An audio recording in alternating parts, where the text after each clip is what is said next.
matches. Yeah, some of them, yeah. We had Arsenal coming down. Yeah, I remember playing against Joe Mercer at several games against Joe Mercer when he was playing for Arsenal reserves at the Valley. I remember chatting to him before the game there. What was the rapport like between the players and the supporters? Was there much contact between them? Between certain sections of the supporters? What should I say? I've got hundreds of letters from supporters for autographs and that sort of thing. I've got them all. And there's one particular chap seemed to take a delight in writing long letters to me, and I eventually put myself out, went up there early and had lunch with him. He lived at back just off Blackheath there. I suppose probably made his day, I don't know, but I went to see him and had a bit of lunch with him before that particular afternoon game. I went up a bit early. But again, you see, not living in the area either. Living out at and I used to go up there I can vividly remember after the games, always autograph kiddies there. And if I wanted to wanted to catch a particular train, which I invariably did, I suppose, coming home from a match, I didn't have time to stand signing autographs, so I had to literally have to run past the poor kids. But many a time they used to chase me to the station and I was signing autographs on the platform. Many a time. Wonderful. Amazing, isn't it? Were there many sort of social events organised by the club or by the supporters club? Very few. Building up to the cup final, we reported on the stage at one game, at one of the Gormont, I think, when we all got introduced on the stage on the week before the cup final. Which Gormont was this? Greenwich, I expect. I think it would be Greenwich. It wasn't Woolwich. Might have been Woolwich. But Gormont cinema was all over the place then, weren't they? Yeah. I think it might more likely Greenwich, because I think we had a bit of a reception at Greenwich Town Hall. I seem to remember that. But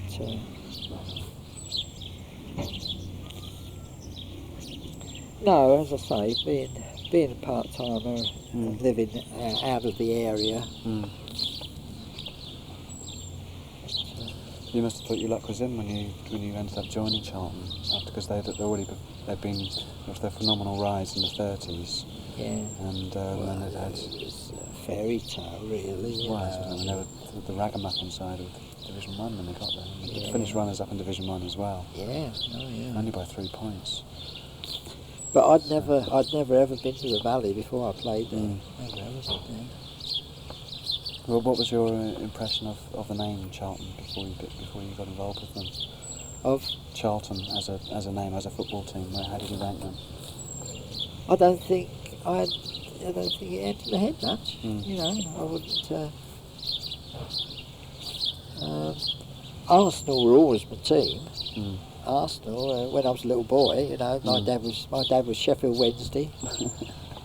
The next door neighbour, because I lived in Walthamstow, the next door neighbour was Red Hot Tottenham, and I was always Arsenal. I always remember the Sunday morning chatter in the backyards between the three of us. I was only a little boy. I left there when I was 10. I left London when I was 10. But Arsenal were definitely me. I remember my dad when he worked up when I was very young. 2 or 3 times my dad took me up the terrace at Arsenal. And, little did I ever dream I would ever play on that pitch. Yeah. I vividly recall playing for the reserves on Highbury one day. We, like now, or similar to now, I was outside right going this way, and Dennis Compton was outside left going that way, right? So of course we stood next to one another at the kick-offs, you see. And in front of the main stand there, and I got a good goal, boring from the wing and got a cracker, you know, hit the top of the net. It was a really good goal.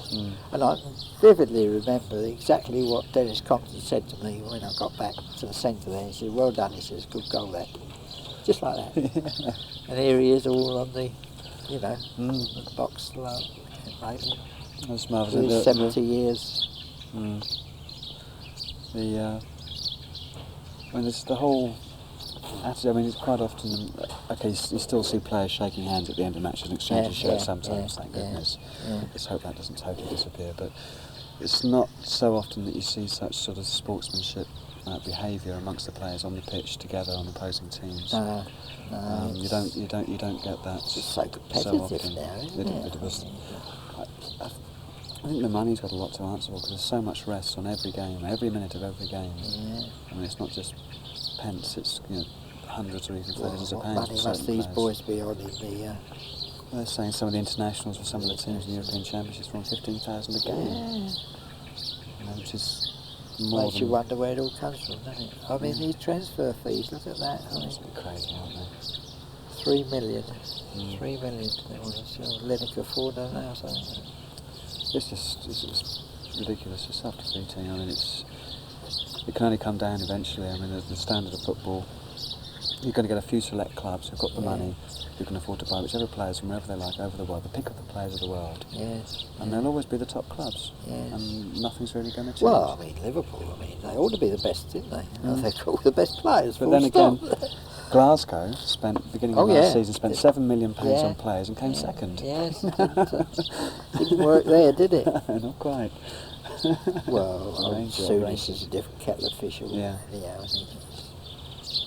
But someone was telling me the story about the semi-final in '47 against Newcastle at Elland Road, and some of the Newcastle supporters, everyone was wearing different favours and the colours, and they turned up with a coffin and staged Charlton Athletics' funeral in the centre of the pitch. And at the end of the game, of course, Charlton, because they'd still been suffering food poisoning as well that morning. They were all ill the night before, weren't they?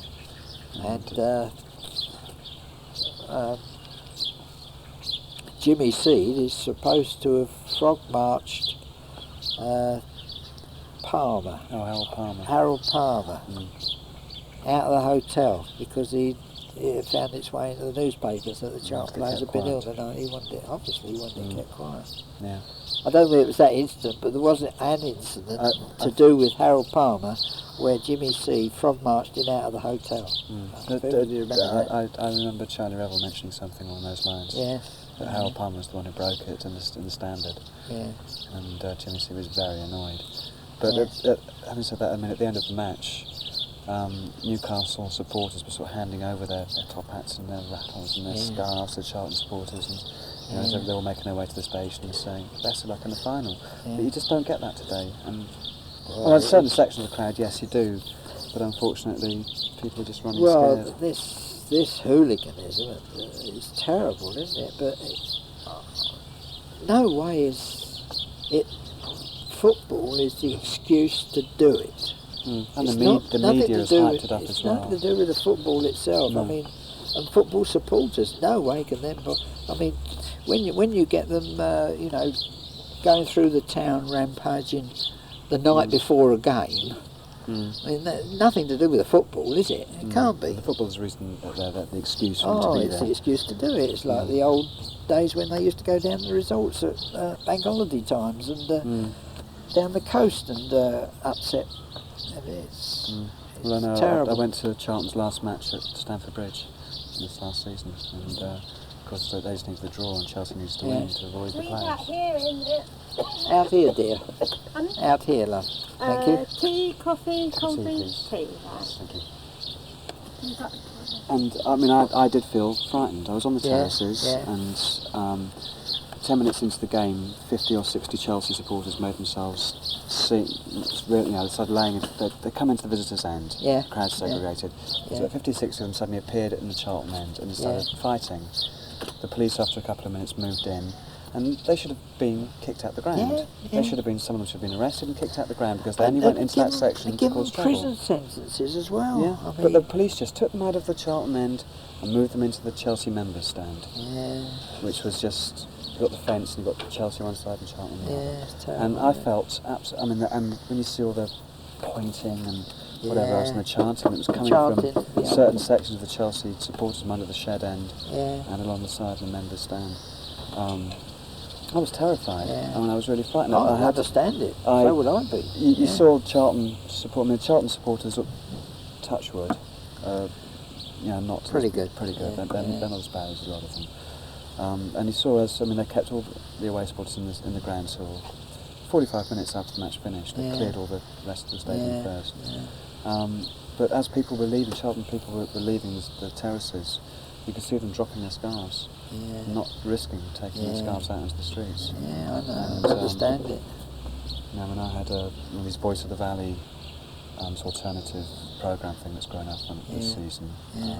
People petitioned to get back to the Valley, and I bought one of those. But I pulled my lining apart and I pushed it right down inside the lining of my jacket because I just didn't know what to expect when I got outside the ground. It's terrible. But you have to worry luckily, about I had no trouble, and the police are such a heavy presence, so nothing really could have gone on. But it's just, I can't see really how they can get any enjoyment out of it. Well, as I say, it's nothing to do with football. It's just the excuse to do it. It's just the excuse. But the money it must. How about these bounders that go over the continent? The money it must cost them. Yeah. Well, even in this country, a terrace ticket these days is £4.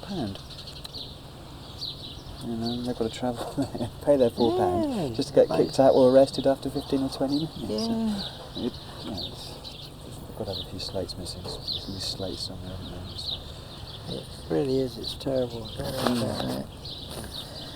Well, take your pick, as long as I get them back, obviously. You're quite welcome to do anything you want to take. Right, well, there are a few things. You do what you want to do. See what you want to take or anything like that. That one's quite interesting because of the cup run. Now, I have... Have a look at the ones that I've got here. These are not the pick of the bunch. Did you bring that for me? Because I've got one. No, I didn't. I've got one. I didn't, but that's... And that one? You didn't bring that one? No, I just put those along just in case you want to... I expect I've got it somewhere. Well, that's just a photocopy. I stuck the pages together. Yeah, so I'm sure I've got it. But as I say, the pick of this lot are actually on display in various places. So this is just the ones I've got left, but we've got pictures going right back to pre-Valley. Well, I believe that's Southern League, 1918, 1919, just before they went to the Valley.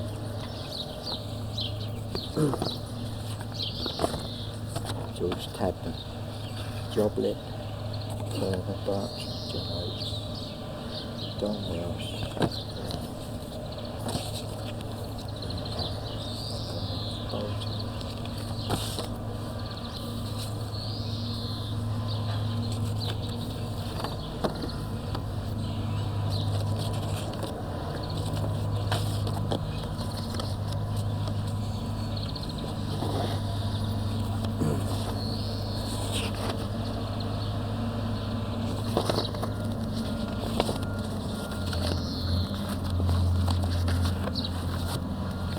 Joe Joblin.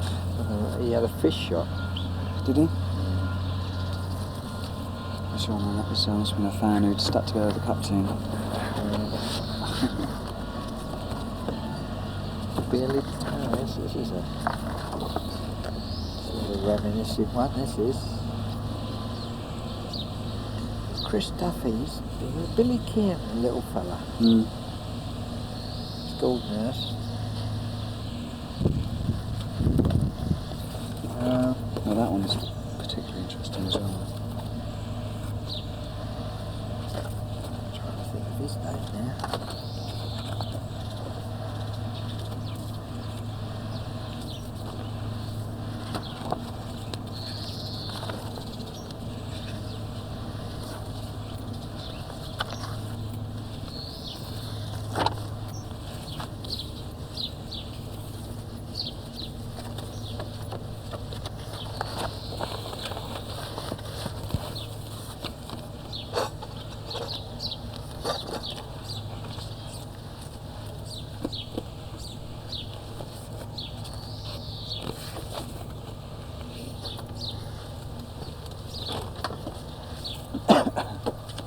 the bathroom, man, do you? Do you know where it is? I'll show you where it is. Yeah, I will put the way.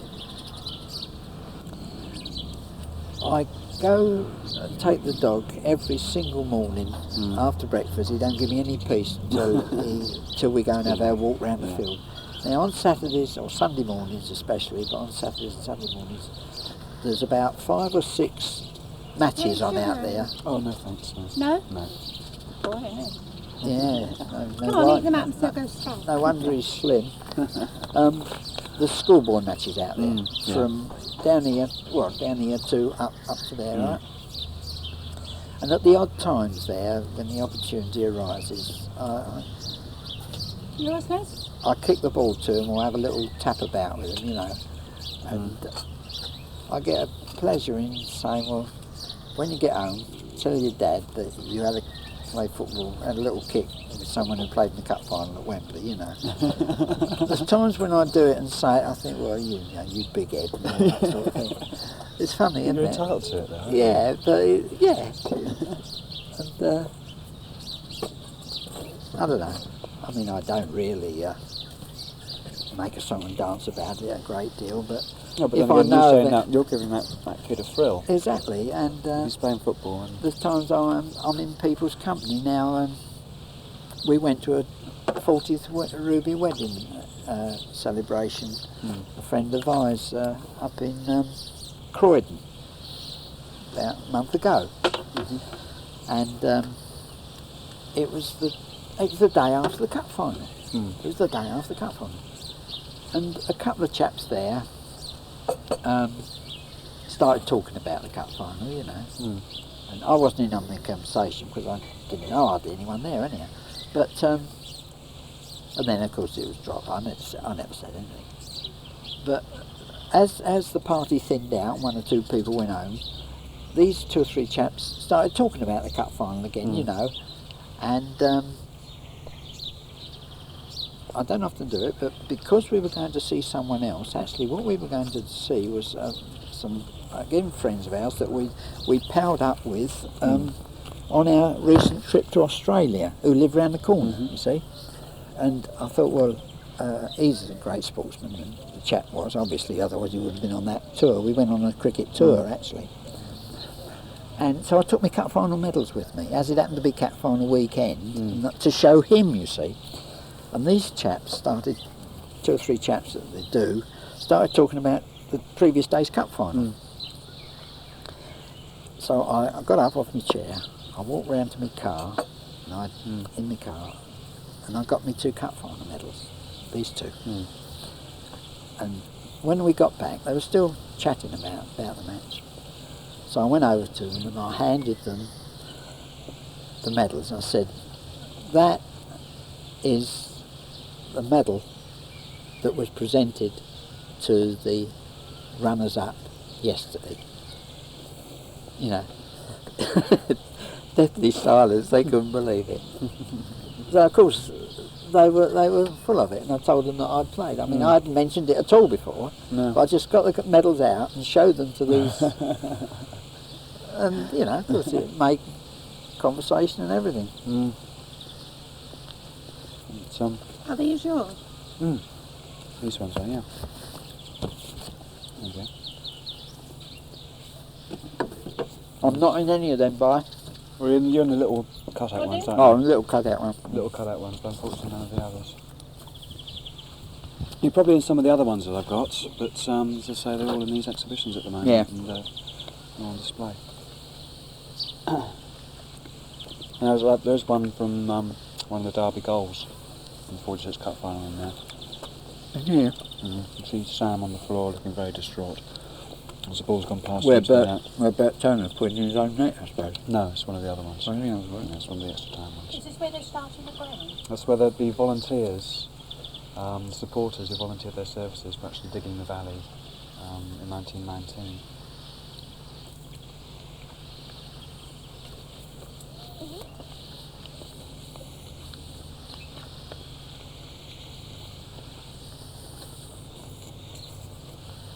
Need a magnifying glass for these, really. Well, it's the shorts on them. Yeah.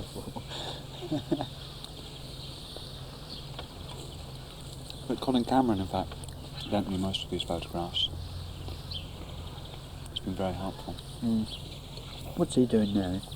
How many of these do you know, Les? Oh, a lot of them I know. Quite a lot of them? Quite a lot of them I know, but... Well, he's working part-time on this book that he's hoping to publish when he's got all the information that he needs. But, he's doing the book. He's doing a book, he's doing an A to Z, but I'm doing another one. You're doing completely independently started out. Yeah. And I just want to just record the memories, really. That's what I'm primarily interested in. Yeah. It seems almost without exception. Well, probably any club, I don't really know, but certainly with Charlton supporters and most ex-players, it seems they've got a real soft spot for the club and for the valley. Bound to, yeah. And have you got one of the very first team that played? well, the very first team that played under the Charlton name was about 1907, and they were all amateurs and just playing for England. But I've got their first league team, 1920-21, and season 22-23. This is one of the earliest ones. That's just before they entered the league. That's about 1918, 1919, just after the war. First of all. It's good, isn't it? As you can see, it was a copy of a copy of a copy of a copy, I think. Yeah.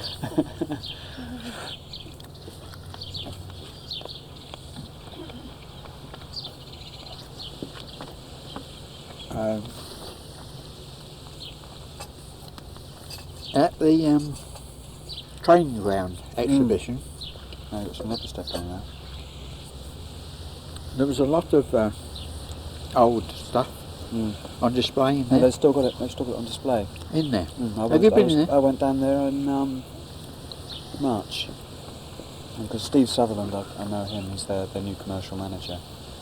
He took us down there. And on the offices upstairs, they've got other sort of team lineups through the years.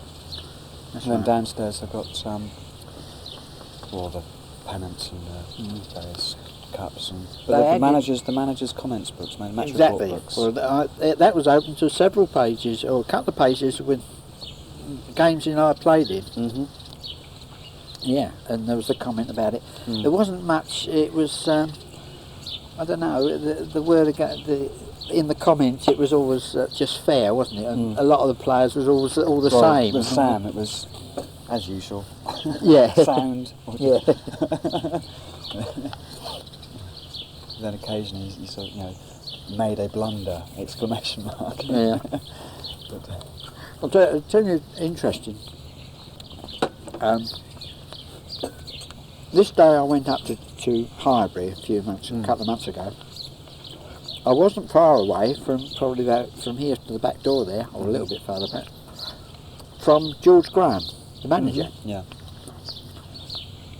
And every so often, according to what happened on the pitch, he would pick a phone up and start talking into it. Was he talking to the bench, was he? Well, I don't think he was. What I reckon was happening was the match was being videoed, and he was making comments. He was what he was saying through the phone was probably, I'm only assuming this, was synchronised with this particular incident on the pitch, and he was able to comment on it, so that he remember what to say or how he visualised it. Amazing. I don't know how, because he was sitting in the stand, was he? He was up in the stand. I don't know how managers could sit on the stand. No. I mean, I would get too fraught. I Yeah. I would need to be down there on that touchline, ready to run on it. Mind you, Jimmy C was all up in the stand. Was he? But it was different then, wasn't it? It was only the trainers on the stand.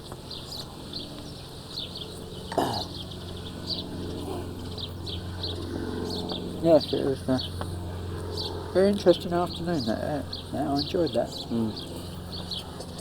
Well, we're hoping to arrange another. It's not won't be an open day down there, but the club are very keen to have us to go down there and have our pictures taken and everything. It would involve anyone who's actually been involved with these reminiscences. Yeah, so I'll give you the but that'll be in September. It should be in September. Yeah. When the classes start up again, the meetings start up again.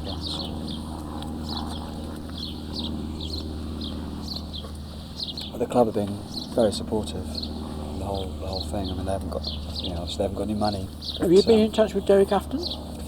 A letter was written quite some time ago, and it got mislaid by the club somewhere along the line, and I haven't got round to contacting him again yet. I spoke to because he works in, you know where he works, don't you? is he down in Bromley or somewhere, isn't he? No, he works. Is he living down in Bromley? He lives at Bromley, but he works for the Sportsman's Club in Tottenham Court Road. He's the manager, I think. Is he really? I think he's got top notch there. Yeah, because that's as I said, I saw Ted in Who's Who, and that's his club. It's listed, the Sportsman Club. I did happen to mention to Derek, if I was up that way, I'd give him a look in. He said, "Well, I'm sorry, I'm afraid you'd be wasting your time." He said, "Because it's very strictly limited to, it's a gambling club as well, you see. Yeah. Very strictly limited to members, so don't waste your time." So I thought, fair enough. Well, you see them all out there in their unit, the commissioners standing outside, maybe uniforms. But I will, my son's just, last December, he's opened a pub at, he's got his own pub, more or less, although it's a Whitbread pub, but it's in Cheltenham, and we've been down there several times, and I've been doing a lot of jobs for him when I've been down there, a lot of jobs, and so we haven't got around like we normally would do, but I think we've broken the back of it all now, so next time we go down. What sort of pub has it got? Is it actually in the town, or? No, it's quite nice. It's we've got a photo of it, haven't we? It's on the Cirencester Road. Don't know if you know that area much. I was born in Bristol. Where? Yeah, so I know through Gloucestershire and across. The White Horse, do you know the pub The White Horse? Just outside Bristol, right beside the motorway. Yeah, I know, yeah. You know the White Horse? By the M5. Yeah? Yeah. Or the M32. No, M4. M4. Well, the M4... You've Something got the like M4 very joins near the there. M32. You can but look further down join and the I M5. believe as you go along, I think if you know where to look, you can see the pub down off from the motorway. I think I can more or less picture what you mean. Yes, please. Could you eat another sandwich? I've got some cake and stuff, but could you eat another sandwich? Well, I'm fine actually. You sure? Yes, I am. Yeah. No problem. No, when it's hot, I get hungry.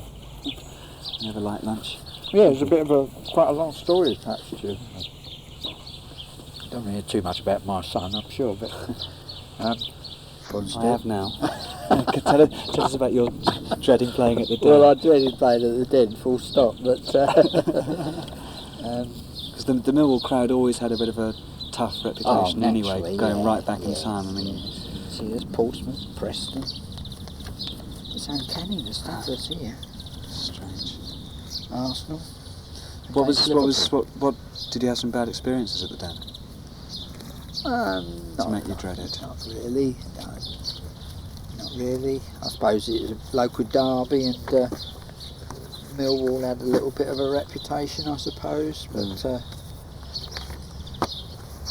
we always had some tough games here, and yeah, look, see who that is? That's Fermani, isn't it? Yeah. I don't know what photo this is.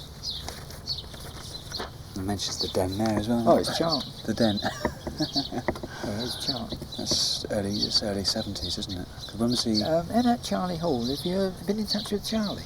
He's just retired, isn't he? Yeah. Because what's his name? Flanagan's just taken over. Has he? Mike Flanagan's just taken over. Has from he Charlie really? Hall. Yeah. As trainer. Well, no, I didn't know that. No, I haven't got a contact for Charlie Hall. Well, unless he's moved, he only lives around the corner from the valley. Is he? I'm slowly getting in contact with all sorts of people. Malcolm Allison at Main Road.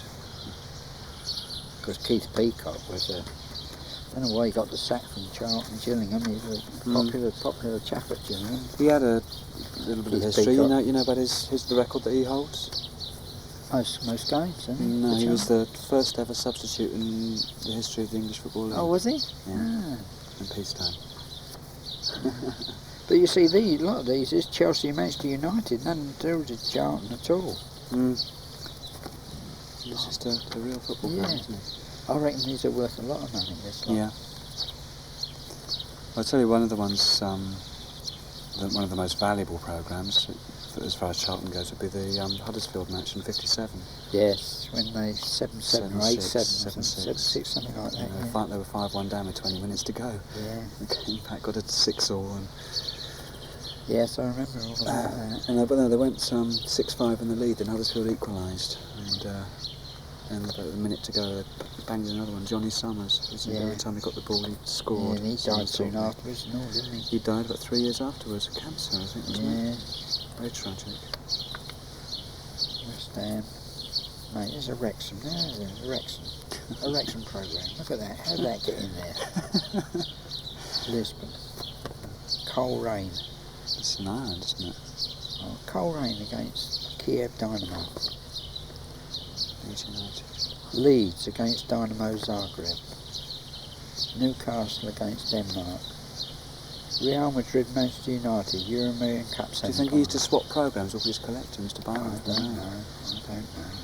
Stepney. They're worth a lot of money, these.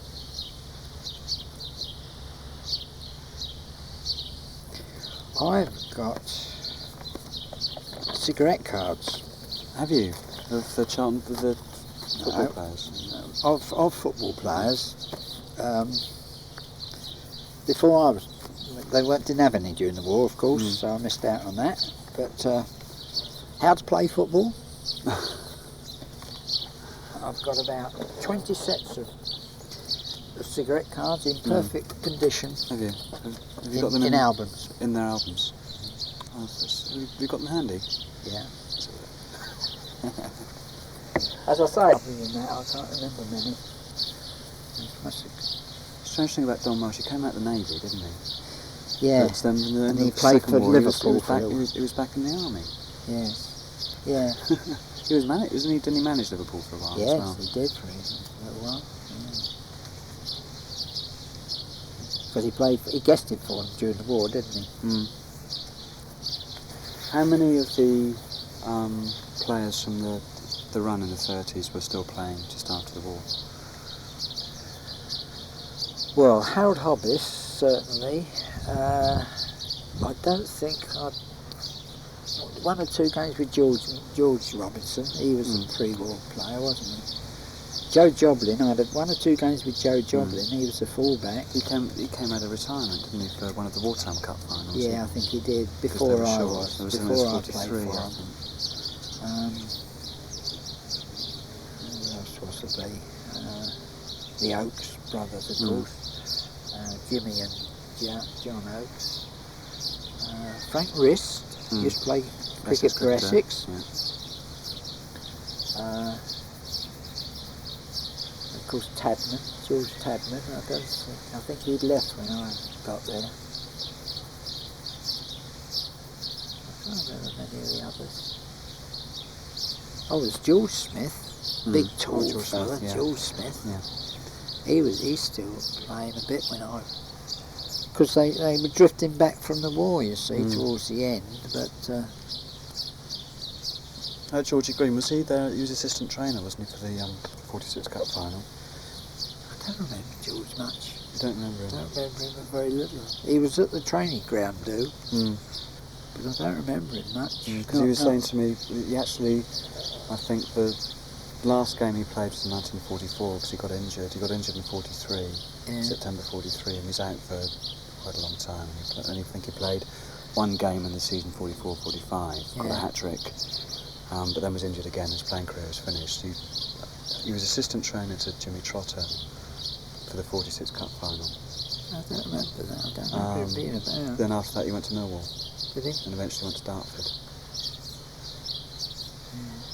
But he's a wonderful character, and his career really was messed up by war of all sorts. Because he went out to Espanyol Barcelona in the 30s, and came back to get married, and luckily it was when he got married the Spanish War broke out. He was on his honeymoon down in Brighton, and he couldn't go back to join his club. So Jimmy C had him back at Charlton. And then a year later the Second World War came. Benny Fenton got involved with him at all? I haven't had any contact with him, but he's amongst the supporters. He was a very popular captain. Oh yeah. Twinkle toes. Twinkle toes. Always up on his toes, Benny. Always up on his toes. Charlie was telling a story that it wasn't unusual for Benny to actually change all the studs or check all the studs of all the players' boots before a game, and he was if the weather conditions changed the day before a match, he'd be back in there changing the tops and all the studs again to suit whatever conditions there were. But quite a funny story that Charlie was saying about when Benny became captain.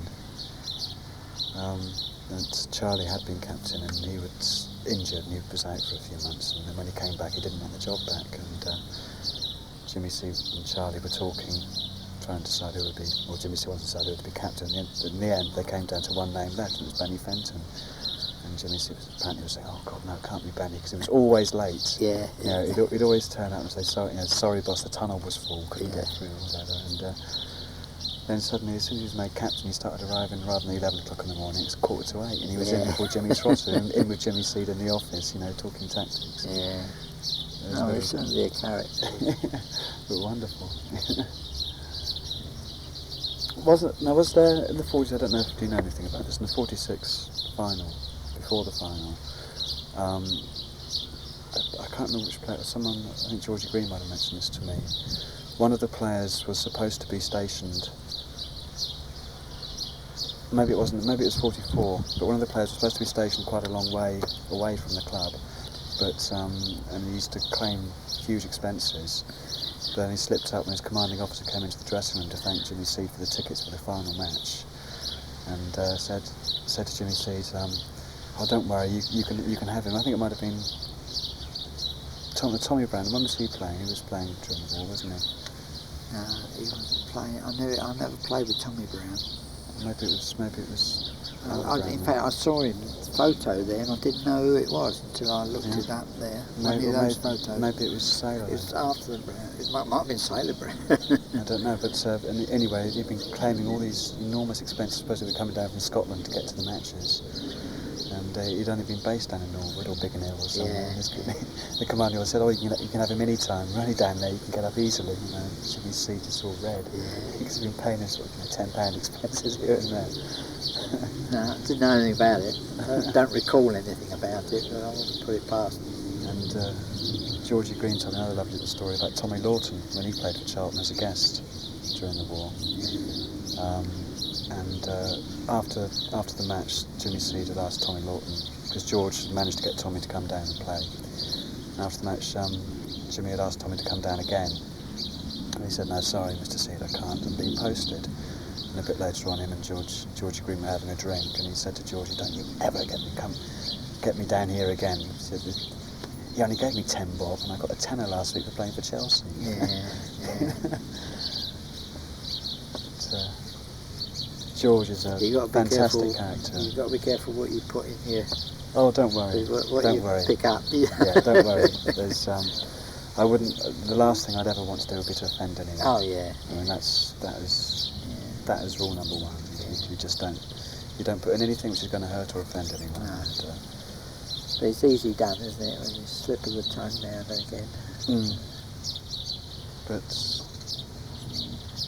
Yeah, there's little stories. I mean, there was the other little story about both Charlie and George mentioned about this when Don Welsh had his car, and he used to charge people a penny down the hill and twopence up the hill. I didn't know about that, but I can imagine it. I can imagine it. But he had quite a bad accident, didn't he, in that car on the way to a match, I think. Did he? I think he drove it into a tree and it was a complete write-off. The saddest thing about the motorcar business then was, I mentioned Jack Lambert, didn't I? The manager of Margate. Well, then he went back to Highbury and of course operated from Highbury, no doubt. And I think it was the first year of the war, he got killed on the North Circular Road in a furniture van. Oh, God. Oh, Jack. It's very sad. even more unfortunate that it was that way. Yes, with the war, in the middle of the war. I'll just show you. Oh, these Australian ones, are they? These are Australia. That's what our bungalow looks like at Christmas week. We this road here, this road, go to town at Christmas. Do they? And nearly every house has a display.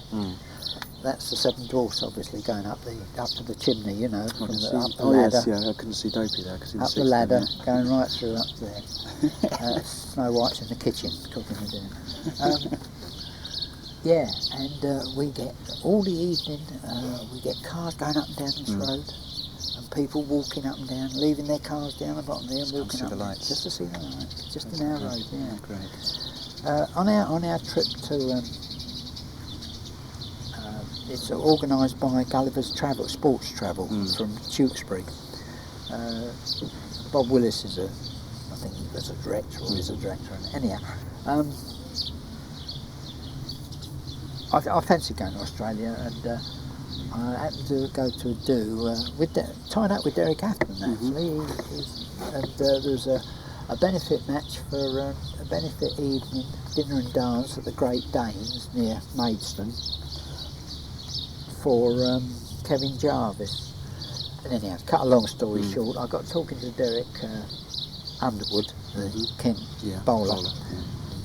I told him I wanted to go to Australia and all the rest of it, and he put me in touch with this firm, the sports travel firm, and that's how it was we come to go out there, you know, and they specialise in cricket tours. But anyhow, this is what it comprised. We had the first 4 days was on in Hawaii. We flew to Hawaii, and that's on Hawaii, Waikiki Beach. Have you heard of Waikiki Beach? Very famous beach, isn't it? Nice, That's fine. On the beach at Waikiki. We had 4 days there before we went on to Australia. Beautiful. And that's us over the top of the harbour in Australia, Sydney Harbour. The afternoon of the bicentenary celebration. That's the Opera House. There's the Opera House, and there's the bridge. Yeah. Right? Yeah. And that was the very afternoon of the celebration. That afternoon. So they're all going mad that day. Yeah. And there's. We stayed at Manly Beach to start with, and to get into Sydney from Manly, we had to come on a nice ferry, about half an hour, and we passed on our way in. We passed the Opera House. Yeah. There's the photo of the That's the bridge. That's the bridge.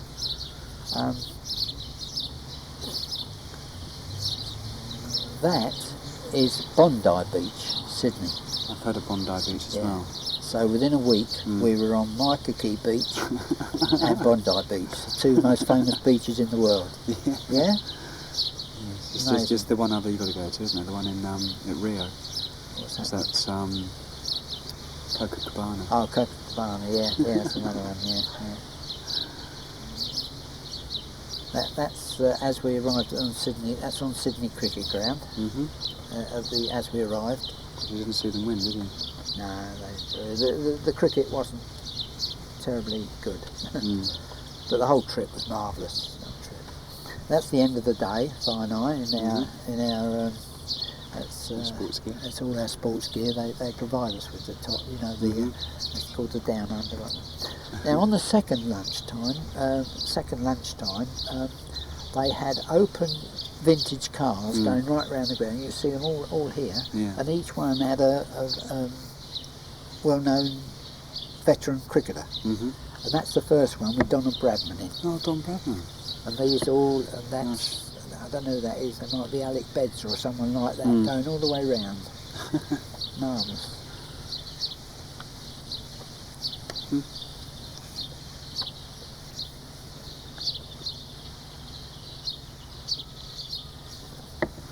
I take a delight in doing this. I do a lot of this. I join them up. Now that, I never thought I'd live to go and actually be, and that is the Sydney Cricket Ground with the Test match. I sat there and I couldn't couldn't believe where I was. Yeah? That's lovely. Good. Now, the next one was the Melbourne match, and Oh, yeah, I recognise this. this is Melbourne. This is the biggest cricket ground in the world. This is, what happened was, now this was the one-day game. They started at 2 o'clock, so many overs, and then and England batted first. But what they had down, they had parachutists coming down, and at one end of the ground was the Union Jack, and the other end of the ground was the Australian flag. He dropped down there, and here's the Australian one landed, and they walked towards the middle and shook hands. The two chaps shook hands. That's at tea time in between the two innings. It was like cricket by floodlight. Yeah. What was that like? That was really strange. It's marvellous. I thought I'd show you these because they're very interesting. That's the